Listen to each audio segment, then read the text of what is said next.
이번 부흥회가 하나님과 사이에 막힌 담이 무너지는 은혜가 있기를 바라서 막힌 담이 무너지는 것을 주제로 정했습니다. 오늘도 하나님께서 그 일을 하실 것이라고 믿습니다. 하나님과 여러분 사이에 그동안 여러분도 모르는 사이에 막혀있던 것이 뭔지를 깨달아지고 또 그게 무너지는 역사가 일어나게 되기를 원합니다. 하나님과 우리 사이에 막힌 담이 있다면 그건 믿음의 문제입니다. 예수님을 우리가 믿는 사람들이지만 실제로는 또 예수님이 안 믿어지는 영적인 답답함 속에 삽니다. 그게 오늘 해결되기를 원하는 겁니다. 우리는 다 예수님을 믿는데 예수님께서 다시 재림에 오실 때 그때 믿는 자를 보겠느냐 그런 걱정을 하셨습니다. 누가복음 18장 8절에 내가 너에게 이르노니 속히 그 원한을 풀어주시리라. 그러나 인자가 올 때 세상에서 믿음을 보겠느냐 하시니라. 여러분, 이렇게 예수 믿는 사람들이 많은데 우리 신천 성결교회 많이겠어요? 우리 대한민국만 해도 예수 믿는 사람이 얼마나 많습니까? 전 세계로 따지면 말할 수 없이 많죠. 그런데 주님은 내가 올 때에 믿는 자를 보겠느냐. 세상에 왜 그렇게 말씀하신 거죠? 그러니까 우리가 믿는다고 생각하는 것과 주님이 믿는다고 생각하는 것이 다르다는 것을 알게 됩니다. 저는 어릴 때부터 목사 아들로 교회에서 자라면서 교회 다니는 게 믿는 건 줄 알았어요. 제 어린 시절에는 예수님을 믿는다 이런 표현도 잘 안 했습니다. 그때는 그냥 교회 믿는다 그랬어요. 너는 절 믿지, 나는 교회 믿어 그랬다니까요. 그러니까 불교 신자는 절 믿는 거고 예수 믿는 사람은 교회 믿는 거라고 생각했어요. 개념이 명확하지가 않았었어요. 교회 다니면 당연히 믿는 거죠, 예수님을. 저는 어릴 때부터 착한 것이 믿음이 좋은 건 줄 알았어요. 착하다. 교회도 보면 저 사람 믿음이 참 좋아. 저 청년 정말 믿음이 좋네. 그러면 대부분 착한 사람들이에요. 말 잘 듣고 시키는 대로 잘하는 사람. 그런 사람을 보통 믿음이 좋다 그래요. 새해가 되면 집사도 세우고 권사도 세우고 교회 여러 직분도 맡기죠. 그럴 때 보통 착한 사람을 뽑아요. 그게 믿음이 좋다고 생각하는 거예요. 근데 실제로 성경을 가만히 읽어보면 착한 것이 나쁜 건 아니지만 꼭 믿음하고 연결되는 것은 아닌 걸 알게 돼요. 예수님께서 정말 나와 함께 계시는 것이 그게 바로 믿어져야 그게 믿음이 주님이 찾으시는 믿음이에요. 예수님이 다시 재림에 오실 때 우리에게 믿음을 찾으시는데 그 믿음의 핵심은 예수님이 나와 함께 계신 것이 분명히 믿어지는. 저는 고등학교 다닐 때 고린도후서 13장 5절 말씀에 너희 예수 그리스도께서 너희 안에 계신 것을 스스로 알지 못하느냐. 너희 믿음을 시험하고 확증하라 하시면서 사도 바울이 하신 그 말씀의 처음 설교를 들었습니다. 전도사님, 중고등부 전도사님이 그렇게 설교하시는 거예요. 그 본문으로. 예수 믿는 사람 안에는 다 예수님이 계시다는. 만약에 예수님이 계시지 않으면 그 사람은 버림받은 자라는. 저는 그날 기절하는 줄 알았어요. 저는 예수님이 제 안에 계시다고 생각해 본 적이 없어요. 그냥 제가 목사 아들이고 제가 교회가 제 집이고 늘 교회를 다니니까 그게 예수 믿는 거지. 아니 어떻게 예수님이 내 안에 계실 수 있냐. 말도 안 되는 이야기를 들은 거예요. 예수님이 내 안에 계시면 내가 모를 수가 없죠. 어떻게 나 몰래 계실 수 있어요? 그럼 예수님이 내 안에 계신 것을 내가 모르겠다는 말은 안 계신다는 뜻이잖아요. 그럼 예수 믿는 사람도 아니래요. 세상에 이렇게 난감할 일이 있나?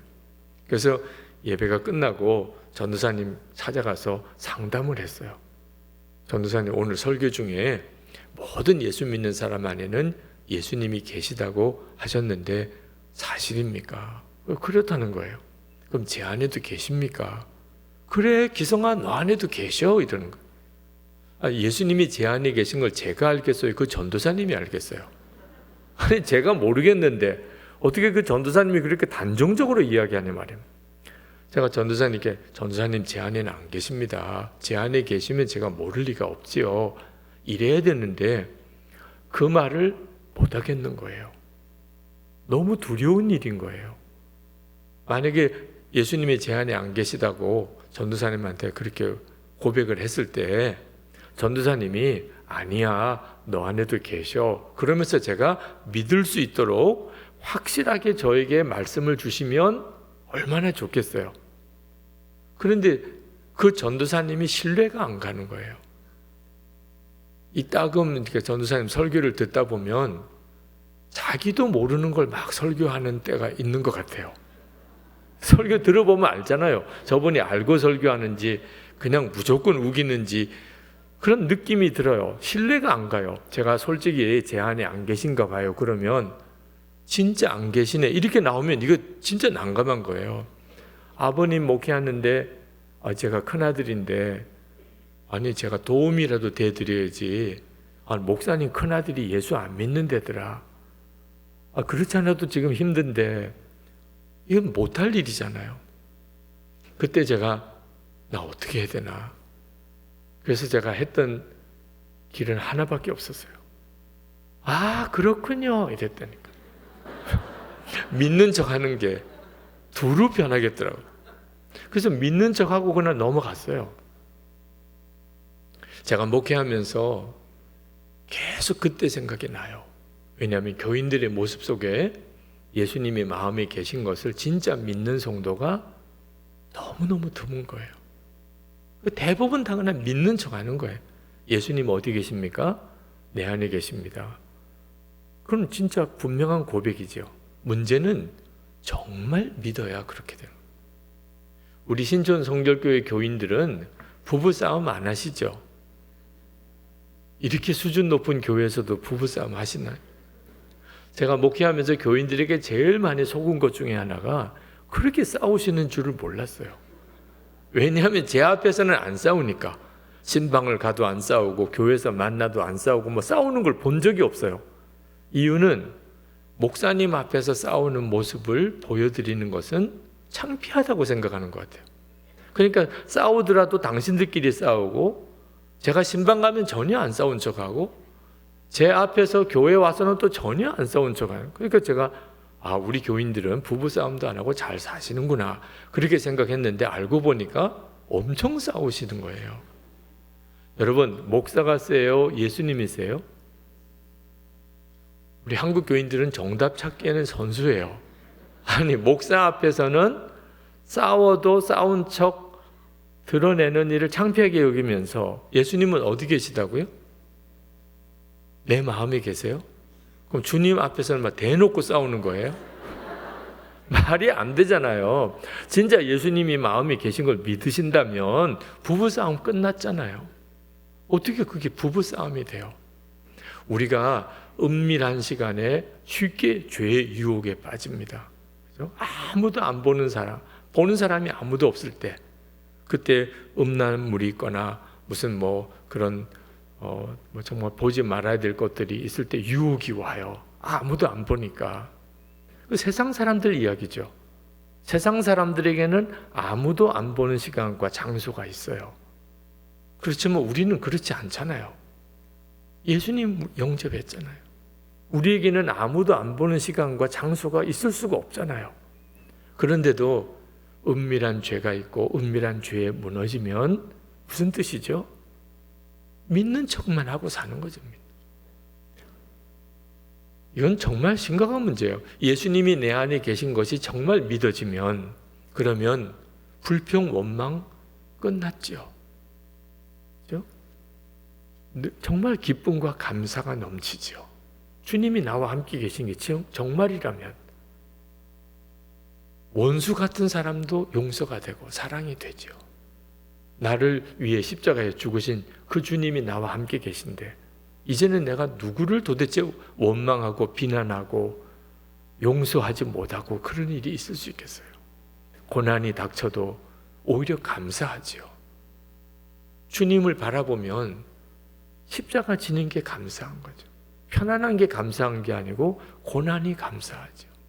은밀한 죄는 끝났죠. 그죠? 예수님이 진짜 내 마음에 계신 것이 얼마나 놀라운 일인가요? 그런데 실제로 많은 성도들이 신앙생활 자체가 그렇지 못한 거예요. 가장 심각한 문제가 염려 근심에서 노임을 받지 못하는 거예요. 예수님을 믿었는데 예수님이 마음에 계신데 여전히 마음에는 두려움과 염려가 많은 거예요. 어느 선교사님이 암 수술을 받으려고 급히 귀국을 하셨어요. 병원 신방을 갔습니다.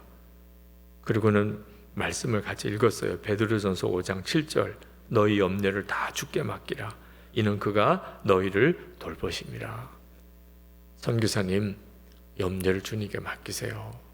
수술은 주님 의사 통하여 직접 해주실 겁니다. 선교사님 할 일이 아무것도 없어요. 선교사님은 그냥 믿는 것만 하시면 돼요. 그렇게 간단하게 말씀을 드리고 이제 기도하려고. 근데 문제는 그렇게 말씀을 드리고 선교사님이 아멘. 그러면 이제 제가 기도하면 그렇게 신방을 하려고 간 건데 말씀을 전했는데 아멘을 안 하시는 거예요. 그래서 제가 선교사님 염려를 주님께 맡기세요. 아멘을 안 하시는 거예요. 제가 어떻게 해야 될지, 기도를 해야 될지, 더 말씀을 드려야 될지 난감해요. 그때 그 선교사님이 주저주저 하시다가 그게 안 돼요. 깜짝 놀랐어요. 그렇게 먼 오지에 모든 것을 다 포기하고 가서 복음을 전하시는 선교사님이 염려를 주께 맡기라. 그게 안 된다는 거예요. 여러분은 염려가 주님께 맡겨지나요?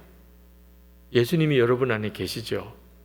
그러면 여러분들의 삶 속에도 여러 많은 염려거리가 생길 텐데 그 염려가 주님께 맡겨지나요?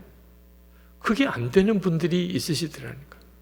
그러니까 예수를 믿는데도 염려, 걱정이 너무너무 많으신 거예요.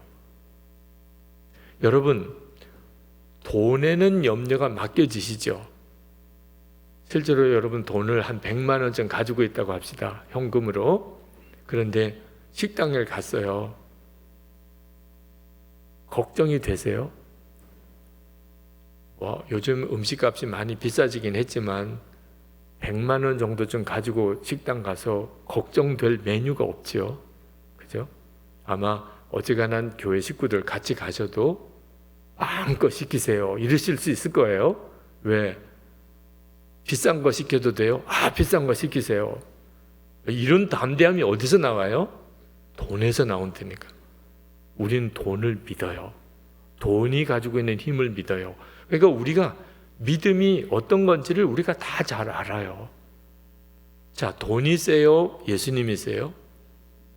정답 찾기에는 선수라니까요. 근데 문제는 돈에는 염려가 맡겨지는데 예수님께는 염려가 안 맡겨지는 문제인 거죠.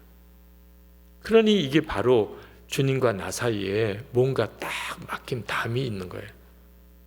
그러니까 예수를 믿어도 근심, 걱정, 불평, 원망, 사람에 대한 원망, 미운 사람, 원수 같은 사람, 그 문제 해결 안 되고 사랑이 도무지 안 되고 고난이 닥치면 겁부터 나고 왜 나에게만 이런 어려움이 생기나 하나님 원망하게 되고 이게 예수를 믿는 게 맞나 이런 문제가 생기잖아요.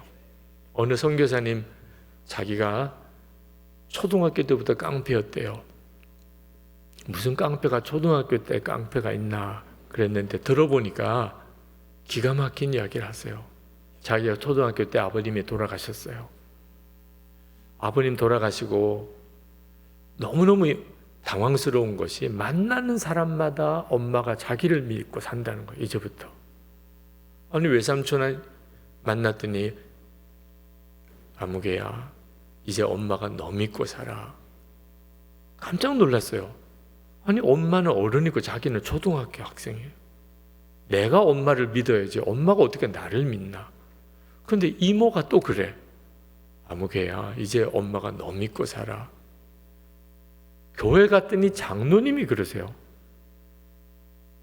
야, 엄마 이제부터 너 믿고 살아. 공부 열심히 해야 돼. 담임 목사님도 그러시네. 엄마가 이제 너 믿고 산다. 그래서 엄마를 찾아가서 말을 했대. 엄마, 나 믿지 마.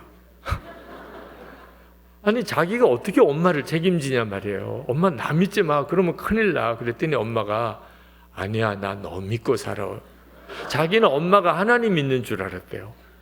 근데 나를 믿는데.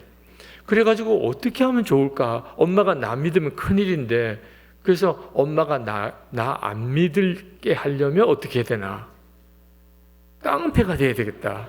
그래가지고 초등학교 다닐 때부터 깡패 형들 따라다녔대요. 이유는 엄마 봤지. 나 믿으면 안 돼. 나 믿으면 큰일 나. 물론 뭐 재미있게 표현하시면서 그렇게 하셨는데 다들 웃으시면서도요, 마음에 찔림이 오더라. 우리가 너무 쉽게 우리 아이들에게 그런 식으로 표현을 해요. 엄마 아빠 이제 또 너 믿는다. 너 나중에 커서 잘 되면 외제차라도 사줘야 돼. 왜 그런 이야기를 하나 몰라. 그러니까 애들이요, 어릴 때부터 독립군이 되는 거예요. 빨리 도망가야 되겠다. 잘못하다가 붙잡히면 큰일 나겠다. 그렇게 된다니까요. 오죽 하나님을 못 믿으면 애들한테 너 믿는다고 그렇게 이야기할까. 엄마 아빠는 하나님이 책임져 주셔. 걱정하지 마. 너희들이나 잘 살아. 너희들이나. 여러분, 진짜 엄마 아빠가 어디 믿는 데가 있나 봐. 그래야 아이들이 예수 믿는 게 진짠가 봐 그러는 거죠. 실제로 근심 걱정이 있는 걸 아이들이 다 알아요. 예수님 믿으신다며. 하나님 아버지시라며. 그런데 어째 저렇게 염려와 걱정이 많으시지? 예수 믿어도 소용없나 봐. 이게 얼마나 큰 문제인가요? 하나님과 우리 사이에 왜 이런 담이 탁 가로막혀 있는 거죠?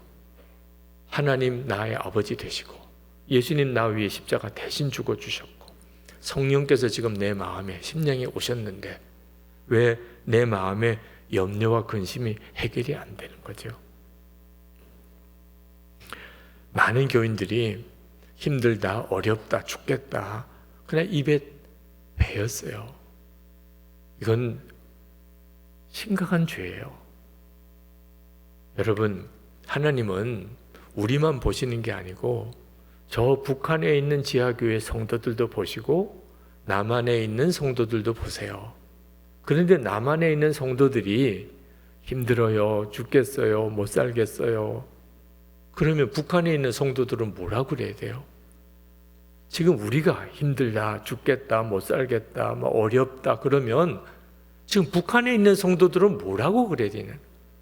초대교회 성도들, 우리 한국에 처음 복음이 전해졌을 때 예수 믿었던 그분들은 뭐라고 그래야 돼요? 지금 중국에 있는 성도들이 어떤 어려움을 겪는지 대략 소문들을 아시죠? 일본 기독교인들이 그 일본이라는 나라에서 예수 믿는 게 얼마나 힘든지 여러분 어지간히는 아시죠? 지금 대한민국에 사는 여기에 예수 믿는 성도가 전 세계를 뒤져보세요. 우리나라처럼 예수 믿기 좋은 나라가 또 있나 말이에요. 지난 기독교 2000년 세월을 돌이켜보세요. 지금 우리처럼 예수 믿기 좋은 때가 지난 2000년 동안 있었냐고요. 그런데 지금 우리가 힘들다 그러면, 어렵다 그러면 하나님께서 그 모든 것을 다 보시는데 하나님이 우리를 이뻐 보실까요? 아주 주워받고 싶다 이렇게 보실까요? 그러니 힘들다 어렵다는 말을 조심해야 돼요. 왜냐하면 그건 우리의 상황을 말하는 게 아닙니다. 여건과 형편이 어려워서 힘들다 어렵다고 말하는 게 아니에요. 사람 잘못 만나서 힘든 것도 아니에요. 믿음을 말하는 거예요. 믿음. 무슨 믿음을 말하는 거죠? 하나님의 말씀과 그리고 내 안에 계시는 주님을 실제로 믿지 못하니까 그러니까 상황과 여건이 어렵게만 느껴져요. 예수님, 나와 함께 계시는 주님, 그 사실이 진짜냐 아니냐, 만약에 진짜라면 주님과 나 사이에 막힌 담이 다 무너져요. 그런데 예수님이 내 안에 계신 게 진짜가 아니라면, 그러면 예수를 믿는다고 하지만 종교 생활을 하고 있는 거예요. 종교 생활. 한 번은 제 페이스북에 제가 설교를 정말 못한다는 글이 올랐어요. 뭐 못하는 설교를 하고는 있지만 또 페이스북에 또 올릴 건 아니잖아요. 페이스북은 그래도 친한 사람들끼리 서로 소식도 나누고 하는 그런 공간인데 거기다가 그렇게 썼어요. 많은 분들이 유기성 목사님 설교 들어보라고 그래서 한번 들어봤는데 진짜 끝까지 못 들어주겠다는 거예요. 왜 그렇게 설교를 느릿느릿하게 하는 거예요? 목사님, 요즘 시대는 설교가 카리스마가 있어야 됩니다. 목사님 설교는 젊은 세대들이 전혀 못 알아듣는 설교예요. 좀 빨리 해보시라고.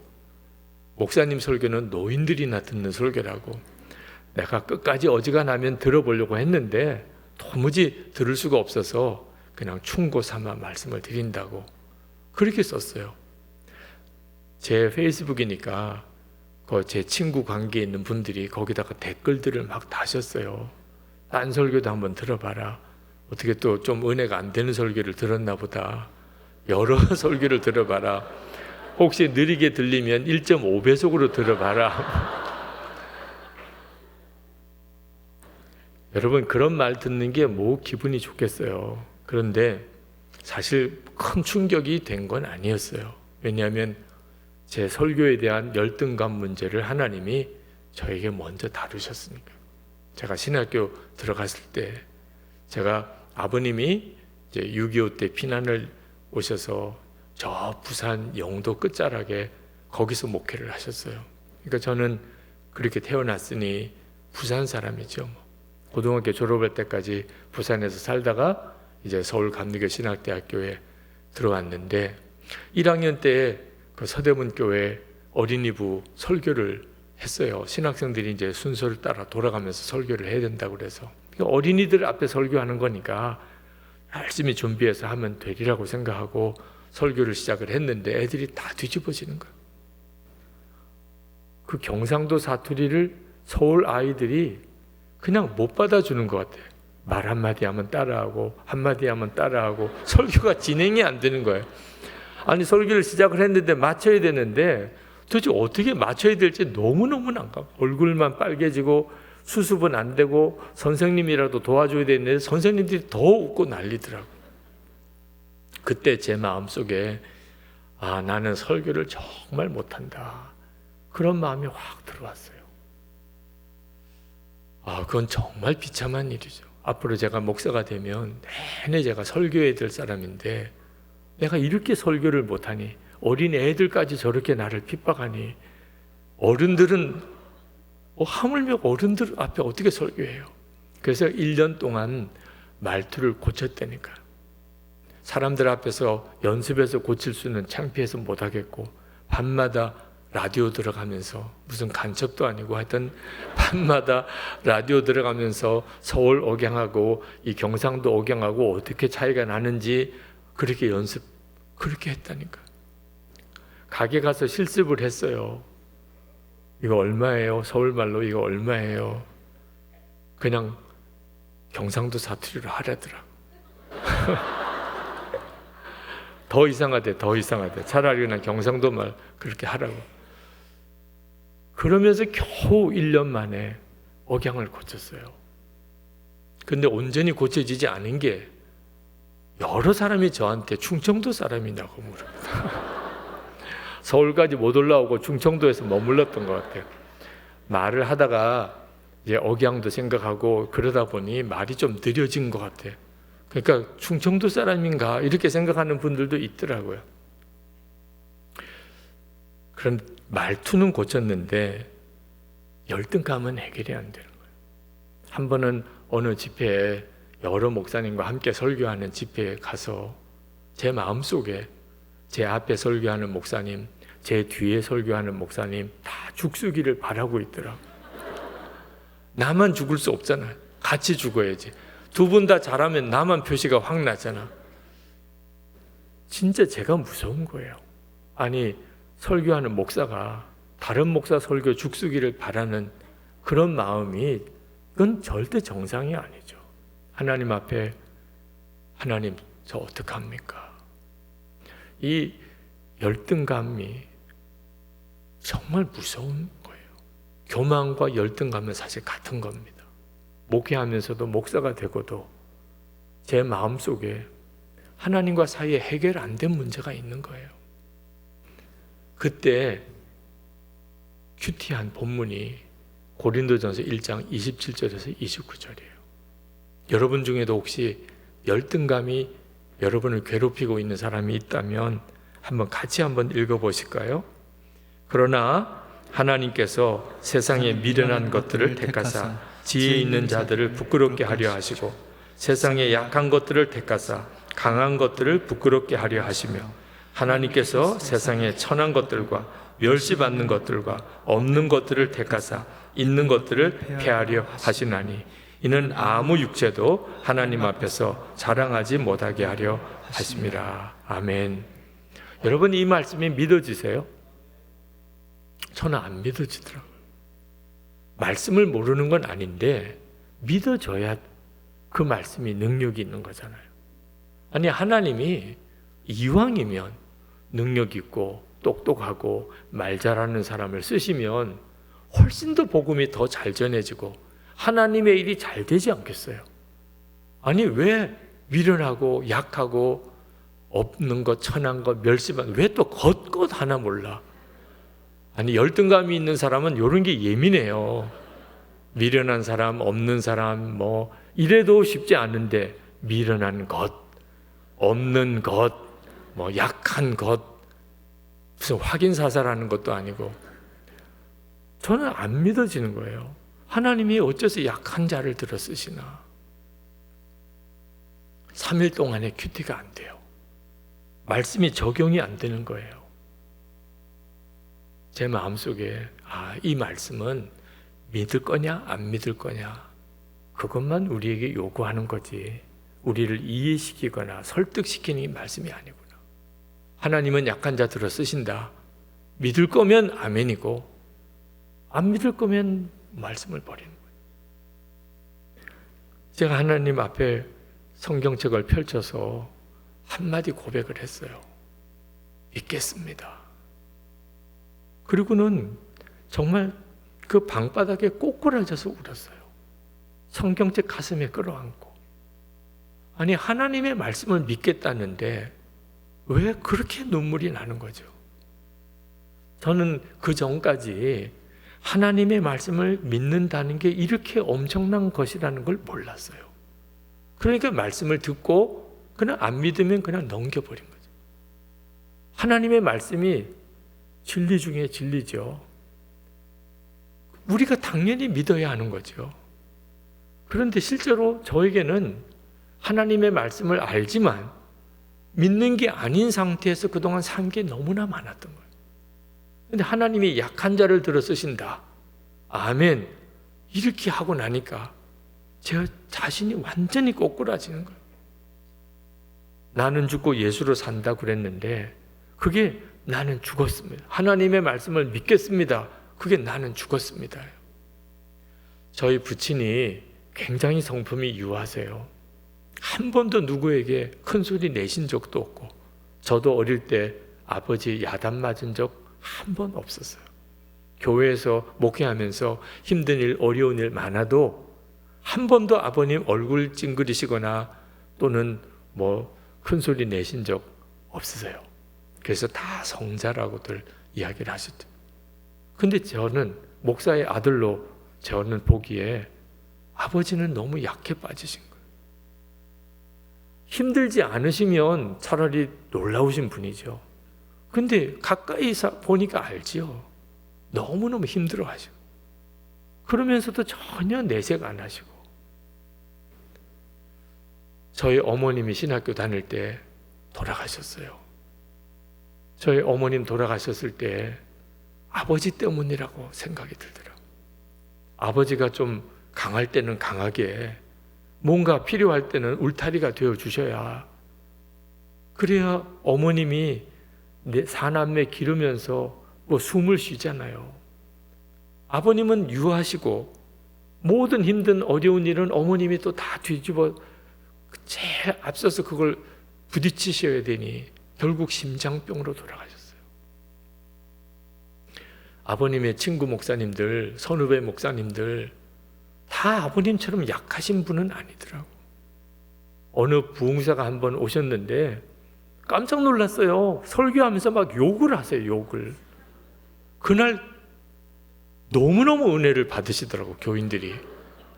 아니, 저렇게 막 욕하는 목사도 저렇게 대접받으시고 부흥회도 저렇게 이끌어 가시는데 아버님은 뭐야? 이런 생각이 들어요. 제 마음속에 내가 목사가 되면 나 절대로 약한 목사는 안 될 거야. 난 아버지처럼 안 할 거야.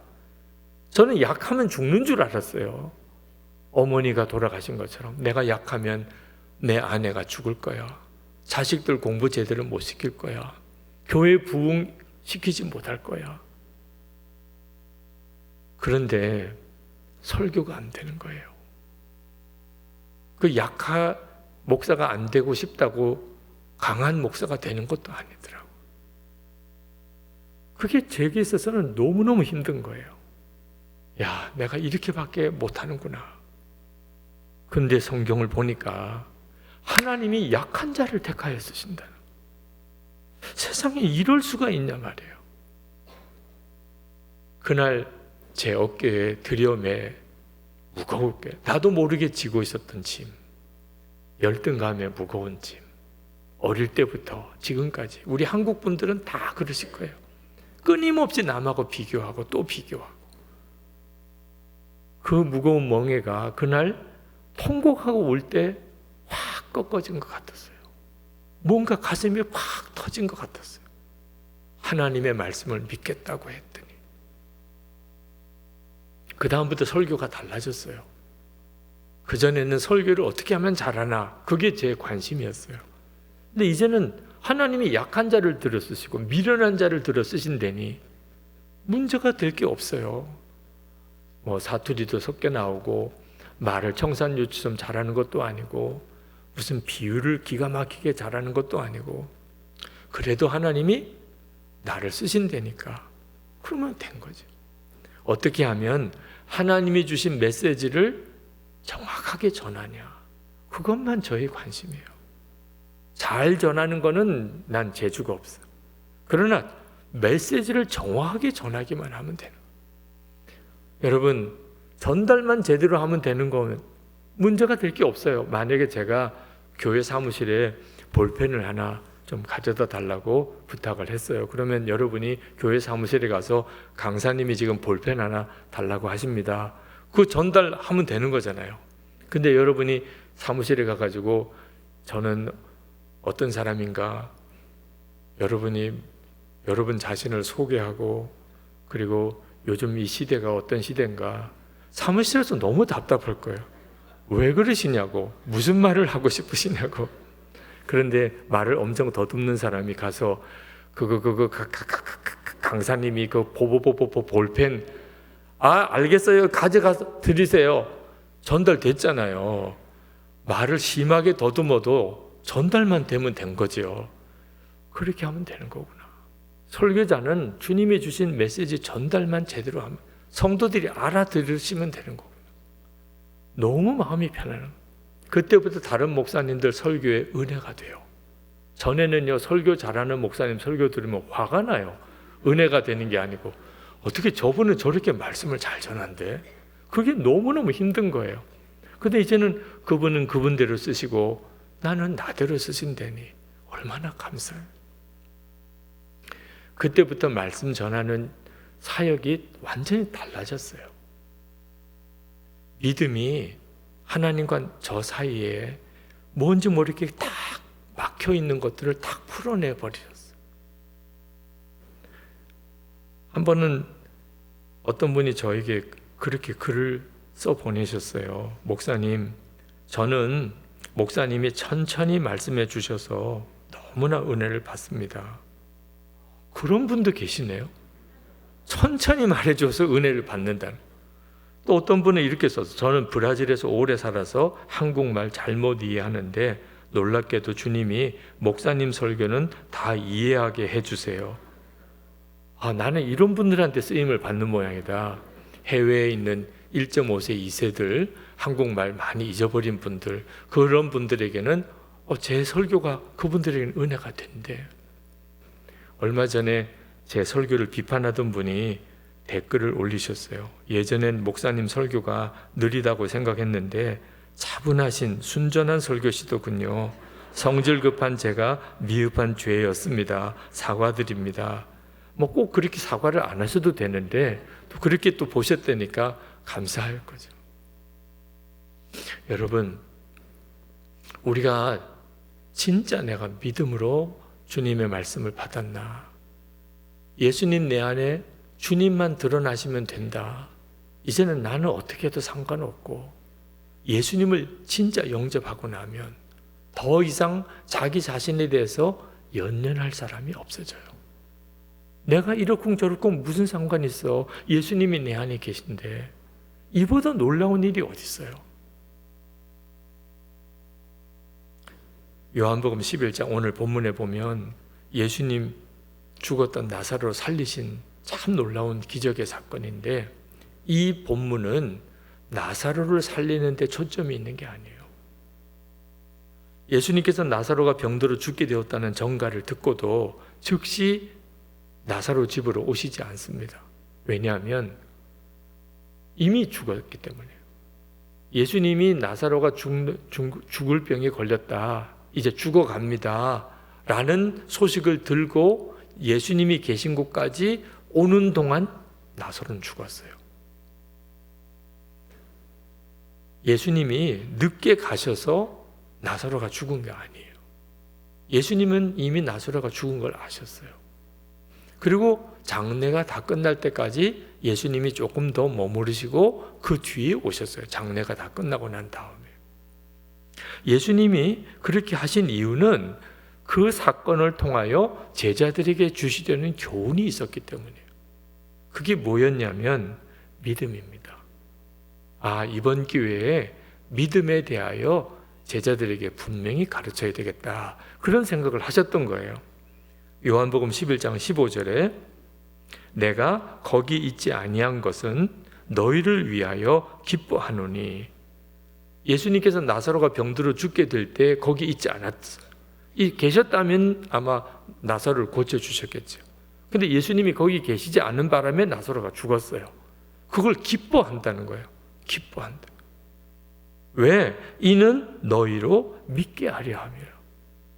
이게 말이 잘 연결이 안 돼요.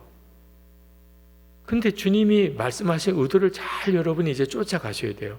예수님이 나사로가 죽은 것을 통해서 잘 됐다, 이렇게 나사로가 죽은 게 잘 됐다는 게 아니고 이런 일이 벌어진 것이 잘 됐다는 거예요.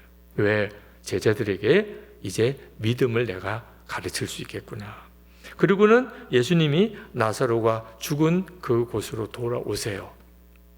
왔더니 이미 장례는 끝났죠. 예수님께서 그 나사로에게로 돌아오셔서 그 죽은 나사로를 주님이 살리시려고 하는 계획은 나사로를 살리시는 데 있는 게 아니고 이제 얼마 안 가면 예수님이 십자가에 죽으시게 돼요. 예수님이 십자가에 죽으시게 되었을 때 그때 제자들이 그럼에도 불구하고 내가 부활할 것이라고 믿을 수 있겠느냐. 제자들의 믿음을 걱정하신 거예요. 그래서 이 나사로의 죽음과 부활 사건을 통하여 예수님은 부활의 주님이시구나, 이 사실을 명확하게 제자들에게 말씀하고 싶었던 거예요. 또 하나, 이제 예수님이 부활 승천하시고 난 다음에 이제 제자들만 남아요. 자, 초대교회가 시작이 됩니다. 그때 무서운 핍박이 일어나게 돼요. 사도들은 다 순교합니다. 요한 사도만 맨 마지막까지 생명을 다하여 죽지 다 순교해요. 자, 순교하는 일들이 막 벌어지게 될 때에 그때도 죽음이 끝이 아니고 부활이 있다는 걸 믿을 수 있겠냐? 그 믿음을 이 사건을 통하여 가르치려고 하신 거예요.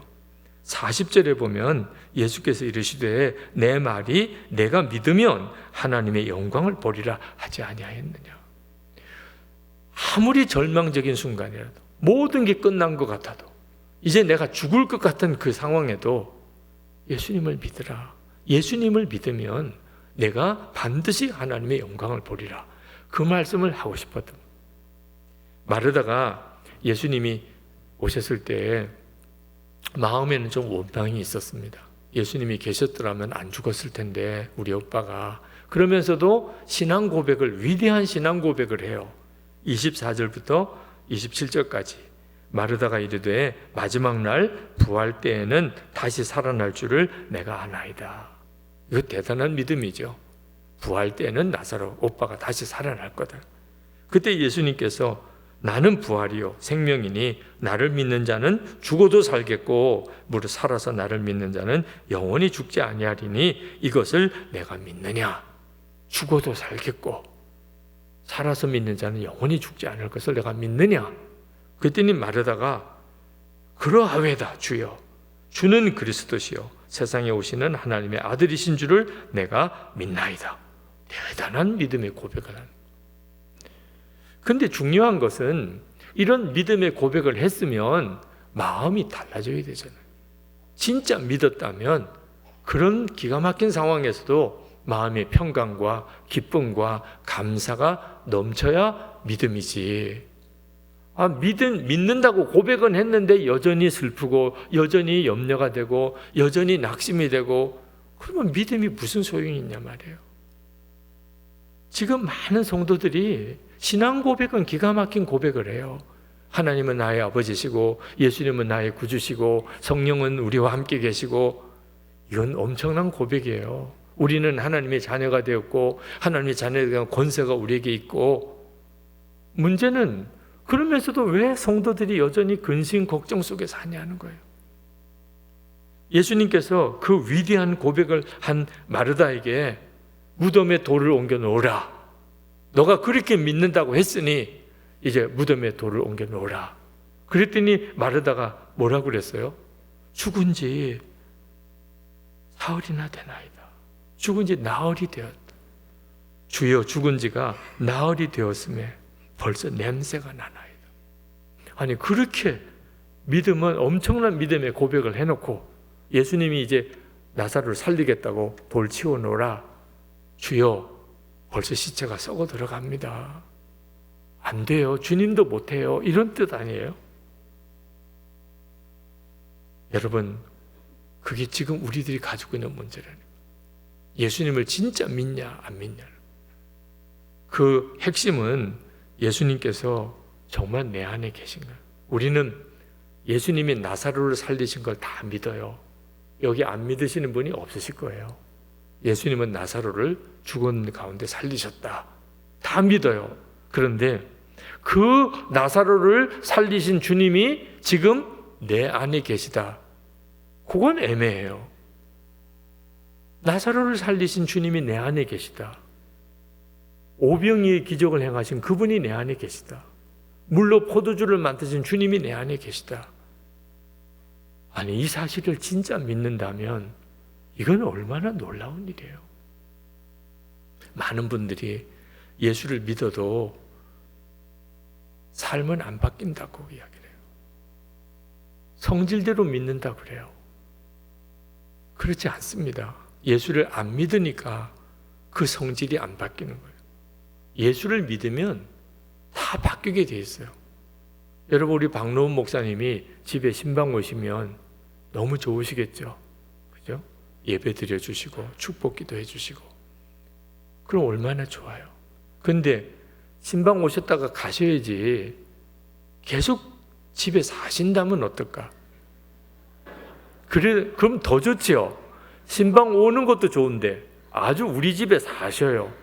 그럼 얼마나 좋으시겠어요? 전혀 반대죠. 어느 방을 내드려요? 식사는 또 어떻게 챙겨드려요? 아니, 담임 목사님이 우리 집에 와 사시면 드라마 끝났잖아요. 이제 예능 프로그램 못 봐요. 네, 부부싸움 끝났어요. 애들한테 소리 지르지도 못해요. 매일 가정 예배예요. 담임 목사님이 우리 집에 와 사셔. 한 가지 분명한 것은 담임 목사님이 우리 집에 와 사시면 모든 생활이 다 달라질 거라는 거예요. 자, 그렇다면 예수님이 내 마음에 계시면 어떨까요? 아니, 담임 목사님만 우리 집에 와 사셔도 생활이 다 달라질 거라면 예수님이 내 마음에 계신데 어떻게 사람이 안 바뀌죠? 그러니까 예수를 믿고도 사람이 안 바뀌었다는 말은 무슨 뜻이에요? 예수님을 진짜 믿는 게 아니라는 거예요. 그냥 예수님이 십자가에 죽으셨다가 부활하셨다더라. 그 들어서 아는 거지 뭐. 그 주님이 내 안에 오셨나? 지금 내 안에 계신가? 이 믿음이 안 되니까. 그러니까 신앙생활이 답답한 거예요. 오늘 이 밤에 여러분이 뭘 해결해야 되는 거죠? 2024년 한 해 23년이랑 다를 바가 뭐 있겠어요? 믿음이 안 바뀌었는데. 여러분, 새해가 완전히 다른 해가 될 수 있는 조건이 있다면, 전에는 예수님이 내 안에 계시다고 들어서 알았는데 이제는 진짜 믿게 되는 거예요. 제가 2007년 10월에 한 달 동안 병원에서 이런저런 수술을 하느라고 주일 설교도 못하고 모든 집회 다 취소하고 난리가 났었어요. 무슨 일일까? 무슨 큰 중병이 걸린 것도 아닌데 왜 이런 여러 수술이 겹쳐지면서 설교도 못하고 그냥 병원에서 한 달 동안 꼬박 있는 거예요. 하루는 아무도 없을 때 기도해야 되겠다. 그러고는 침대에 앉아서 기도하는데 갑자기 방언이 터지더라고요. 너무너무 애통한 마음이 들어요. 하나님, 제가 왜 여기 있어야 됩니까? 무슨 뜻이십니까? 제가 무슨 기도를 하는지 제가 다 알 수는 없지만 기도하면서 주님이 저에게 말씀하시는 것 같아요. 너는 설교하지 못해서 답답해하지만 내가 설교하는 것과 실제로 사는 것 사이에 틈이 생기는 것을 작게 여기면 안 된다. 깜짝 놀랐어요. 저는 설교를 못해서 답답해했는데 주님은 제가 설교하는 것과 사는 것 사이에 차이가 생기는, 설교한 대로 살지 못하고 사는 대로 설교 못하고, 그게 더 심각한 문제라는 거예요. 여러분들은 이해하시죠? 목사가 설교를 할 때 자기가 그렇게 살지 못하지만 말씀이 그러니까 설교할 수밖에 없다. 꼭 사는 대로 설교할 수는 없는 거다. 아멘이죠? 이해하시죠? 주님은 안 된다는 거예요. 저도 모르는 사이에 그렇게 생각하고 있었던 것 같아요. 어떻게 사람인데, 목사도 사람인데 어떻게 설교한 대로 그대로 살 수 있나? 하나님이 안 된다 그러면 나는 설교를 그만 내려놔야 되나? 어떻게 말씀대로 살면서 그대로 설교할 수 있나? 너무너무 답답한 거예요. 이게 수술 받은 게 문제가 아니고 이제 더 심각한 문제가 생겼어요. 그 2007년부터 한국 교회 안에 난리가 나기 시작했어요. 유명한 목사님들이 이런저런 스캔들로 사회 방송에 나오고 신문에 나오고, 그때마다 주님의 말씀이 저에게 너무너무 두렵게 느껴지는 거예요. 말씀대로 살지 못하는 것, 이건 얼마나 무서운 건가. 근데 그때 하나님께서 저에게 설교자가 말씀대로 살 수 있는 길이 뭔지를 깨우쳐 주셨어요. 천안에 가면 유관순 기념관이라고 큰 체육관이 있습니다. 그 체육관에 연합집회가 열려서 저에게 설교를 해달라는 거예요. 그래서 제가 설교를 하러 갔더니 그 체육관에 교인들이 꽉 들어찼어요. 막 찬양을 하고 기도하는데 열기가 보통 열기가 아니에요. 우리가 이 많은 사람들 앞에서 설교를 해야 되다니, 기도하는데 정말 마음이 쉽지 않더라고요. 그래서 제가 이제 예배 순서가 되었다고 강단을 올라오래요. 강단에 올라갔더니 높은 곳에 강단을 만들었는데 거기에 뒤에 의자에 앉아 보니까 교인들이 막 둘러서서 강단에 올라온 저를 보고 있는 거예요. 카메라들이 여러 카메라가 저를 비추고 있어요. 여러분, 그게 얼마나 두려운지 지금 이 앞에 나와 서 봐요. 이거 우왕정심은 먹어야 여기 서 있는 거예요. 그냥 여러분들 앞에 설교가 그냥 괜히 되는 게 아니에요. 이 컵 물은 왜 여기다 놓았을까요? 설교하다가 목마르면 이렇게 마시라고 이렇게 둔 거죠. 근데 그때 제가 물을 이렇게 마시면 말은 안 해도 그 많은 사람들이 목마른가 봐, 그렇게 생각하는 것 같아. 그게 들리는 것 같아요. 목마른가 봐. 제가 땀이 나서 이렇게 땀을 닦으면 더운가 봐, 저기는 많이 더운가 봐. 그때 말씀이 생각이 나는 거예요. 히브리서 12장 1절 말씀. 우리에게 구름같이 둘러싼 허다한 증인들이 있으니. 여러분, 우리는요 절대로 혼자 있는 시간이 없어요. 허다히 많은 믿음의 증인들이 우리를 내려다보고 있어요. 이성봉 목사님 비롯해서 우리 믿음의 선조들 다 우리를 보고 있다고요.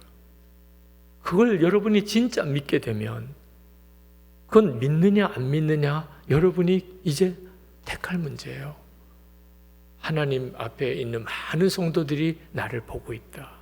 내가 믿음의 길을 가면 우레 같은 박수가 들려. 내가 만약에 잘못된 길로 가면 탄식 소리가 들려요. 그걸 여러분 정말 알게 되면 말씀대로 안 살 사람이 누가 있어요? 히브리서 12장 1절 하반절에 모든 무거운 것과 얽매기 쉬운 죄를 벗어버리고 인내로서 우리 앞에 당한 경주를 하며 다 그렇게 할 거예요. 더 중요한 게 있어요. 허다히 많은 증인들도 중요하지만 예수님이세요. 예수님은 지금 내 안에서 내 마음과 생각까지도 다 살피고 계세요. 히브리서 12장 2절에 믿음의 주여 또 온전하게 하시는 예수를 바라보자. 그때 제가 육신적으로 여전히 죄성이 제 속에 있지만 말씀 그대로 살면서 설교할 수 있는 길이 여기에 있는 거구나. 그래서 예수 동행 운동을 하게 된 거예요. 예수님과 동행합시다. 주님 바라보세요. 지금 여러분과 함께 계십니다. 허다히 많은 증인들이 있음을 아셔야 돼요. 그래서 일기를 매일 주님을 오늘 얼마나 생각하고 살았나, 오늘 얼마나 허다히 많은 증인들을 바라보고 살았나, 그렇게 살아보라고 예수 동행 운동을 하고 있는 거예요. 이 믿음이 분명해져야 예수님이 나와 함께 계시다, 주님이 지금 날 모든 것을 알고 계시다, 이게 믿어져야 그 다음에 여러분의 마음에 모든 박힌 답답함이 다 풀어져요. 불평 원망 떠나고 염려 근심 떠나고 사랑하고 기뻐하고 감사하고 고난도 오히려 축복이라고 믿어지고 모든 은밀한 죄가 다 끊어지는 역사가 그렇게 일어나는 거라니까요. 야곱이 하나님을 어디서 만났어요? 황량한 들판에서 만났어요. 예배당에서 만난 게 아니에요. 모세가 어디서 하나님 만났어요? 늘 양치던 그 길에서, 그 숲에서 하나님을 만났어요. 사도 바울이 어디서 예수님 만났어요? 늘 다니던 다메섹 그 도상 길에서 예수님을 만났어요. 무슨 뜻이죠? 어떤 예배당에서만 주님 만나는 게 아니라는 거예요. 여러분, 오늘 이 집회가 열리는 여기서 여러분 주님을 만나고 회개하고 기도하고 결단하고 찬송하고 그렇지요? 그러나 또 아셔야 돼요. 주님은 주차장에서도 여전히 여러분 안에 계시고 내일 아침 눈을 뜰 때도 여러분 안에 계시고 내일 직장 갔을 때, 학교 갔을 때, 여러분의 집에서, 주방에서, 거실에서 운전하는데 내내 여러분 안에 계시다니까. 이 사실에 눈이 진짜 열려야 비로소 예수님을 진짜 믿는 거라니까. 이런 부흥회 때나 기도원에 올라가서 거기서만 은혜 받는 거 아니라니까요. 지금도 주님 보이지 않습니다. 우리 눈에는 보이지 않아요. 그러나 여러분, 지금 눈을 감고 주님 사랑합니다. 주님, 나는 죽었습니다. 저는 주님께 너무 감사합니다. 여러분, 이렇게 고백만 한번 해보세요. 그러면 느낌이 달라요. 여러분, 주님 사랑합니다.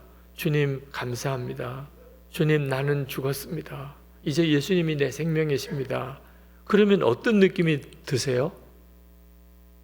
너무 힘들다. 죽을 것 같다. 미치겠다. 그럼 정말 정상 아니죠? 아마 여러분들 다 만약 이 시간에 우리가 예수 우리 왕이여 그 찬양을 눈을 감고 조용히 반주도 없이 그냥 여러분의 육성으로 만약에 불러보신다면 여러분의 마음에 주님이 역사하시는구나 다 안다니까요. 오늘 여기 예수님이 여러분 안에 계시지 않으면 여기 올 사람이 아무도 없다니까. 주님이 여러분을 여기까지 오게 하셨다니까. 그러면 여기까지만 데려다 주고 가셨을까요?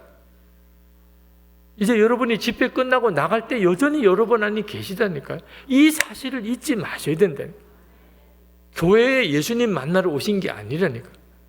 주님과 동행하며 살다가 주님이 여러분을 교회에 오게 하신 거고, 그리고는 그 믿음의 눈을 열어 다시 여러분과 함께 여러분의 가정으로 일터로 가시는 거라니까요.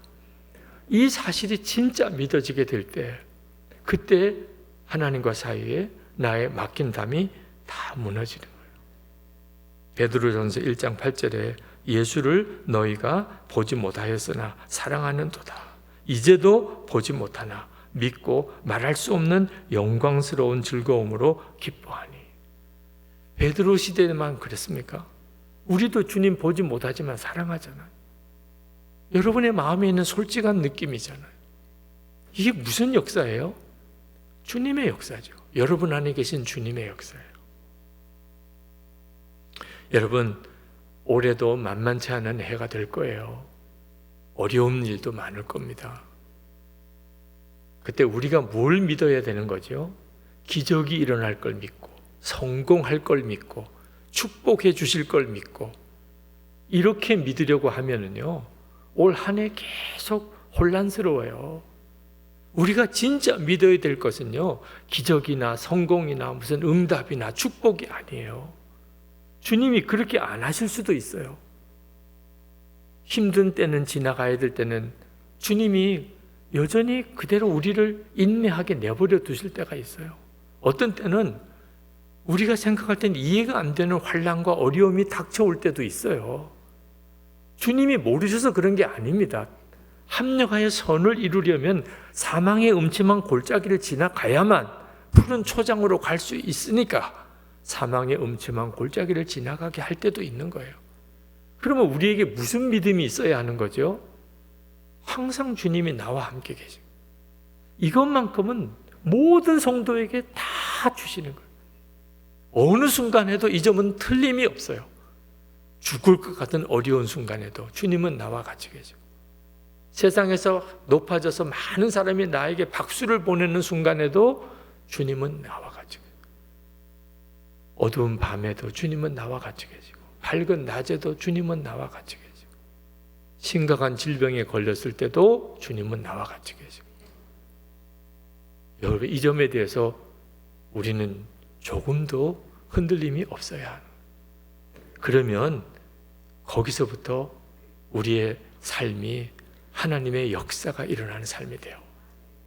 이제 우리 기도할 때 주님, 제가 제 안에 계시는 주님을 바라보는 눈이 뜨이기를 원합니다. 오늘 말씀처럼 예수님은 진짜 부활의 주님, 죽은 자도 살리시는 그 주님이십니다. 주님이 내 안에 계셔서 나로 하여금 죽음의 권세도 꺾지 못할 담대함을 주시는 것을 제가 붙잡고 갑니다. 우리 아까 부르셨던 찬양 살아계신 주, 우리 같이 한번 부르고 통성으로 기도하고 싶습니다.